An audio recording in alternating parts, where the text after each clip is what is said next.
नमस्कार। दैनिक शिव टाइम में आप सबका स्वागत है। जितने भी सरकारी मुलाजिम हैं वो हो जाएं सावधान।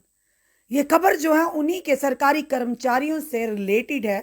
और जिस तरह से आज के दौर में नौकरी लेना जितना मुश्किल है, उससे भी मुश्किल हो गया अब नौकरी करना, यानी सरकारी नौकरी। पहले का समय नहीं है। बताना चाहेंगे पहले का वो समय नहीं जब सरकारी मुलाजिम अपनी मनमानी करते थे। कई बार ऐसी शिकायतें भी आती थी, चाहे वो किसी भी विभाग से ताल्लुक रखते थे। जो आम जनता थी उन्हें काफ़ी परेशानियों का सामना करना पड़ता था अपने ही काम के लिए। उन्हें कई कई महीनों तक अपनी चप्पलें घिसानी होती थी और फिर भी उनके काम नहीं होते थे। यानी लगातार विभागों में बड़ी बड़ी सैलरी लेनी, पब्लिक सर्वेंट होने के बाद भी पब्लिक परेशान थी। उसी के चलते अब सरकारी कर्मचारियों पर लगातार एलजी एडमिनिस्ट्रेशन के साथ साथ जो कि ये कहेंगे कि आला अधिकारियों ने भी अब शिकंजा कसना शुरू कर दिया है। यानी किसी भी विभाग से वो ताल्लुक रखते हो, आप जरा भी अगर आप मनमानी करते हैं या नौकरी से कहीं ना कहीं लापरवाही बरते तो आप कर वो चीज़ें भारी पड़ सकती है। और खबर क्या है वो भी बताना चाहेंगे आपको। खबर आ रही है पुंछ से, यानी डीसी पुंछ ने 14 गवर्नमेंट एम्प्लॉइज को सस्पेंड किया और साथ ही साथ 21 को शो काज नोटिस भेजा है। ये बड़ी खबर अभी की है जो हम आप तक ला रहे हैं। यानी आज सुबह से सोशल मीडिया की जो सुर्खियां ये खबर बनी हुई है। और ये बताना चाहेंगे ये क्यों उन्होंने 14 एम्प्लॉइज कर्मचारियों को सस्पेंड किया और 21 को क्यों शो काज नोटिस सर्व किया, ये भी इसके बारे में पूरी बात बताते हैं। यानी पीआरआईज जितने भी उन्होंने और पब्लिक ने काफ़ी बार डीसी जो पुंछ हैं उन्हें शिकायतें की कि लोगों के काम जो नहीं हो रहे और जो ऑफिसर्स हैं वो वहां पर अपनी कुर्सी पर बैठकर जनता के काम नहीं करते। उसी के चलते काफ़ी शिकायतें जब आई तो डीसी ने एक कमेटी का गठन किया जिसकी अध्यक्षता यानी डीसी पुंछ है। बताना चाहेंगे कि इंद्रजीत उन्होंने एक कमेटी का गठन किया जिसकी अध्यक्षता एडीसी जो कि कर रहे थे ताहिर मुस्तफा मलिक। और उन्होंने ये भी आदेश दिए कि सरप्राइज विजिट की जाए और ये खंगाला जाए आखिर कौन कौन से गवर्नमेंट अदारे जहां पर सरकारी कर्मचारी अपनी मनमानी कर रहे हैं और अपनी ड्यूटी सही तरीके से नहीं कर रहे और आम जनता जिसका भुगतान कर रही है।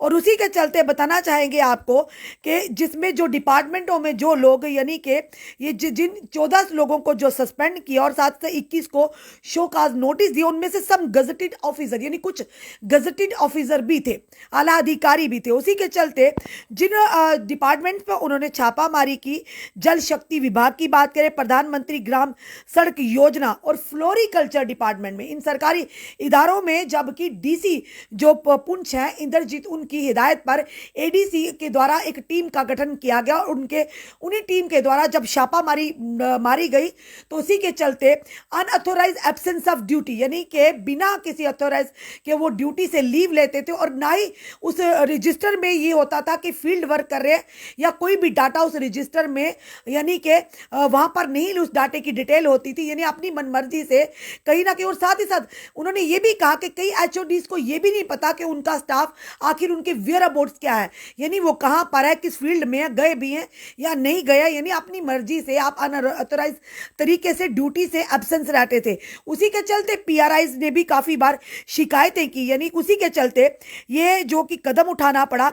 और उन्होंने ये भी कहा कि इस तरह की लापरवाही साफ तौर पर जो डीसी पुंछ उन्होंने बड़ा सराहनीय कार्य किया। उन्होंने साफ तौर पर कहा कि there will be zero tolerance towards poor and unprofessional work culture, यानी वो उन्होंने कहा कि बिल्कुल भी इसकी गुंजाइश नहीं होगी बर्दाश्त की जो कि अपने काम को लेकर अनप्रोफेशनल है, उन्हें काम करने का तरीका नहीं और वर्क कल्चर, जिसकी वजह से उन्होंने ये भी कहा कि पब्लिक काफी सफर कर रही इन ऐसे यानी कि निकम्मे कर्मचारियों की वजह से। और कहीं ना कहीं ये सही बात भी। और उसी के चलते उन्होंने ये भी कहा कि लगातार जो कि शिकायतें आ रही थी और शिकायतें आने का ये भी मकसद था। उन्होंने कहा कि कई बार शिकायतें आने का मतलब ये था कि लोगों को परेशानी का सामना करना पड़ रहा था और उसी के चलते उन्होंने कहा जब ये सामना करना पड़ा और साथ ही साथ पीआरआईज ने भी ये शिकायतें दी। उन्होंने कहा कि पंचायती राज इंस्टीट्यूशन ने भी लगातार कंप्लेंट्स की कि जो कर्मचारी हैं जिसमें आला अधिकारी भी हैं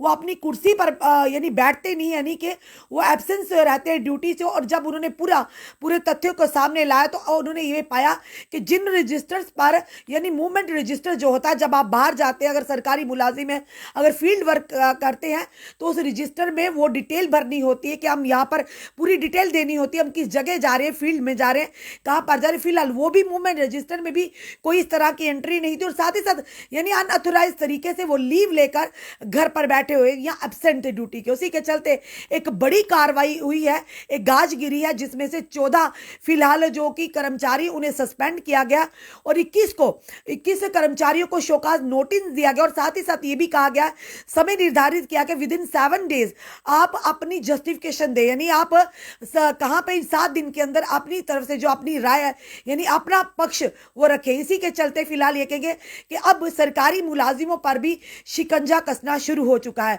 भले ही आज के दौर में नौकरी मुश्किल है करना, पर सवाल यह है कि जिस तरह से पहले काम होते थे, लोग नौकरियां करते थे मनमाने तरीके से, मर्जी आती थी तो दफ्तर जाते थे, या अनऑथराइज तरीके से यानी छुट्टी ले देते थे। सबकी बात तो नहीं करेंगे, कई ऐसे भी कर्मचारी जो पूरी ईमानदारी और अपना समय देता, जिसकी वो सैलरी लेते हैं, पर कई बार जनता की शिकायतें होती। और अब ये कहेंगे कि एलजी एडमिनिस्ट्रेशन की लगातार पैनी नजर है ऐसे विभागों पर, ऐसे कर्मचारियों पर, ऐसे ऑफिसर पर जो कुर्सी पर तो बैठते हैं पर लोगों की मदद नहीं करते, गरीब लोगों को, जिसकी वजह से काफी भुगतान करना पड़ता है। और तो कहीं ना कहीं ये कहेंगे कि डीसी जो कि पूंछ है इंद्रजीत, उनका एक सराहनीय कार्य है, उन्हें उन लोगों पर शिकंजा कसा है जो बड़ी बड़ी तनख्वाहें तो पाते हैं, पब्लिक सर्वेंट होने के बाद बड़ी बड़ी मोटी मोटी रकम तो लेते हैं, पर उसका फायदा जनता को नहीं देते, जिसके लिए उन्हें कुर्सी पर बिठाया गया। फिलहाल ये कहेंगे कि जिन 14 को सस्पेंड किया गया और 21 को शोकाज नोटिस दिया गया, शायद इसी की वजह से और भी जो सरकारी कर्मचारी, उन्हें सबक मिले कि आने वाले समय में जो भी इस तरह की कोताही करेगा तो कार्रवाई आप पर भी हो सकती है। इसीलिए जितने भी सरकारी कर्मचारी हैं, आप सतर्क हो जाइए। जो आपको ड्यूटी दिए, जिसकी आपको सरकार तनख्वाहें देती है, आप पब्लिक सर्वेंट है, पब्लिक के लिए आप लोगों को कुर्सियां मुहैया की हैं, आप उन कुर्सियों का नाजायज नहीं बल्कि जायज फायदा उठाइए। यानी आपकी वजह से किसी गरीब का, किसी मजबूर इंसान का अगर काम होता है तो आप उनकी दुआओं के हकदार होंगे, और आपका मान सम्मान भी समाज में और अपने विभाग में बढ़ेगा। फिलहाल ये कहेंगे आने वाले समय में और भी ये कहेंगे कि सरकारी कर्मचारी जो ये सोचते हैं कि हम सरकारी कर्मचारी, हम महीने के बाद हमें तनख्वाह तो मिलनी है, फिलहाल या हम कहीं घूमने चले जाए या अनऑथराइज तरीके से एब्सेंट होंगे, फिलहाल अब ऐसा नहीं चलेगा। एलजी एडमिनिस्ट्रेशन का ये कदम सराहनीय है, और वाकई अगर जो यहाँ पर त्रुटियां होंगी हम वही कहेंगे, पर एलजी एडमिनिस्ट्रेशन ने लगातार अब लगाम कसी है उन लोगों पर, उन सरकारी कर्मचारियों पर जो पहले से जिनको आदत हो चुकी थी कि अपनी मनमर्जी तरीके से उन्होंने पोस्टिंग करनी है, जहां पे पोस्टिंग होगी वहां रसूख लगाकर वहां पर नौकरी करनी है और अपनी मनमर्जी से छुट्टी लेनी है, दफ्तर आना, पर ऐसा नहीं चलेगा। यानी अब आला अधिकारी भी हरकत में आ चुके हैं। अब कोई भी कर्मचारी अगर कहीं भी अपनी नौकरी में गड़बड़ी करते देखा गया तो उन पर भी इस तरह की कार्रवाई हो सकती है। आपको ये कदम कैसा लगा डीसी पूंछ इंद्रजीत की तरफ से? आप अपने कमेंट, अपने सुझाव हमें जरूर दीजिए, और इसी वीडियो को जितना हो सके शेयर कीजिए। जुड़े रहिए हमारे साथ अगले अपडेट के लिए। जय हिंद, जय भारत।